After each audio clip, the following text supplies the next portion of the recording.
চুয়াডাঙ্গায় শীতের তীব্রতায় জনজীবনে দুর্ভোগ বেড়েছে। মাঘের মাঝামাঝি সময় পেরিয়ে তাপমাত্রার পারদ খানিকটা ঊর্ধ্বগতি অবস্থায়।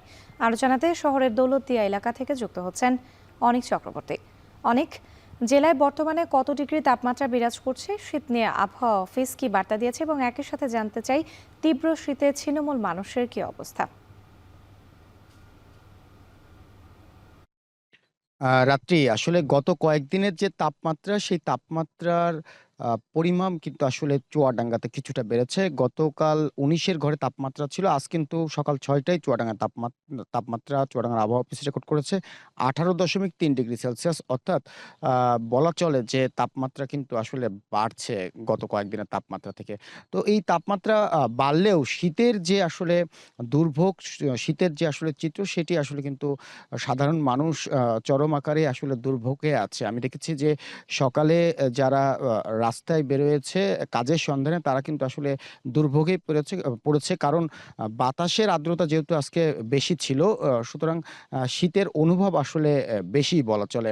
পাশাপাশি এই যে গত কয়েকদিনের তাপমাত্রা ১০ এর নিচে কিন্তু ছিল চুয়াডাঙ্গাতে। যার ফলে ঘন কুয়াশা ছিল। এই কুয়াশায় কিন্তু মাঠের যে বীজতলা আছে, সেখানে কিন্তু বড় আকারে একটা ক্ষতি হয়েছে। আমি এখন আছি দৌলতদিয়ারের শহরতলির দৌলতদিয়ারের একটি মাঠে। এখানে এসে দেখতে পাচ্ছি যে বীজতলার যে বীজতলাগুলো কৃষকের রয়েছে মাঠে, সেখানে কিন্তু পলিথিন দিয়ে আসলে রাত্রে ঢাকা হচ্ছে এবং সকালে সেই পলিথিন সরিয়ে ফেলছে কৃষকেরা। আমার সাথে বেশ কয়েকজন কৃষকের কথা হয়েছিল। তারা বলছে যে এই ঘন কুয়াশায় মাঠের বীজতলা আসলে বড় আকারে ক্ষতির সম্মুখীন হচ্ছে তারা।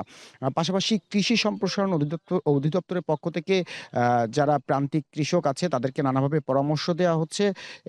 এই দিচ্ছেন। পাশাপাশি আমি দেখেছি যে দুর্ভোগের যে চিত্র, দুর্ভোগ আসলে সড়কের পাশে খড়কুটোর সাথে আগুন জ্বালিয়ে শীত নিবারণের চেষ্টা করছে ছিন্নমূল খেটে খাওয়া মানুষ।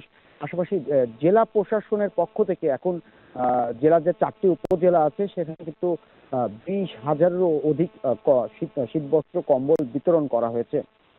চুয়াডাঙ্গার আবহাওয়া অফিস বলছে যে এই যে তাপমাত্রা, এই তাপমাত্রা ১৮-১৯ এর ঘরে থাকলেও আসলে এই ফেব্রুয়ারি মাসের মাঝামাঝি সময়ে কিন্তু আসলে তাপমাত্রা কিছুটা নিচে নেমে চলে আসবে। সেই সময় দুর্ভোগের চিত্রটা একটু বাড়বে। তারপর পরই আসলে দুর্ভোগের চিত্রটা একটু বাড়বে। তারপর পরই আসলে তাপমাত্রা বাড়তে থাকবে। তো সব মিলিয়ে কিন্তু শীত যে পরিস্থিতি, সেটি চুয়াডাঙ্গাতে আসলে দুর্ভোগই বয়ে বয়ে এনেছে রাত্রি।